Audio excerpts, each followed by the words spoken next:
chant des cigales. Vous entendez? Ah bah non, tiens. Pourtant, c'est bien la fin d'un après-midi d'été. Le soleil est doux, le vent est chaud. Il y a Eric et Xavier qui jouent à la pétanque. Et vous êtes assis à la terrasse d'un café, en train de siroter un bon pastis. Vous aimez le pastis? Eh bien, profitez-en tant que vous le pouvez. Moi, de toute façon, le pastis, c'est pas ma tasse de thé. C'est comme l'accent, j'y arrive pas. Mais c'est quand même devenu très important dans ma vie. À la base, ce qui m'anime, c'est la préservation des espèces d'insectes pollinisateurs. Ces insectes vont, en se nourrissant dans les fleurs, permettre le transfert de certains grains de pollen d'une fleur mâle à une fleur femelle. C'est la fécondation qui mènera à la formation des fruits. Malheureusement, aujourd'hui, les insectes sont en fort déclin partout dans le monde.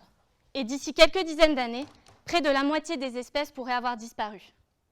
Ça, on en entend parler partout dans les médias. Mais concrètement, en quoi la disparition des insectes nous impacte? Eh bien, on estime que la moitié des plantes cultivées sont dépendantes des pollinisateurs. Les insectes seraient en fait garants de la diversité et de la qualité de notre alimentation, mais pas forcément de notre survie. En même temps, à quoi bon survivre sans café ou sans chocolat?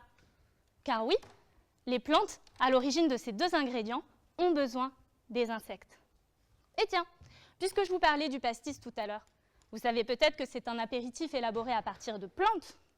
Alors on peut se poser la question. Le déclin des insectes peut-il impacter sa production? Le pastis tient son goût anisé d'une molécule, l'anétol, que l'on va trouver en grande quantité dans les fruits du fenouil. Et oui, parce que le fenouil, ce n'est pas qu'un légume. C'est avant tout une plante qui fait une multitude de fruits qui, lorsqu'elles sont fécondées par le vent ou les insectes. Et je me suis demandé si les insectes étaient indispensables à la formation de ces fruits de fenouil.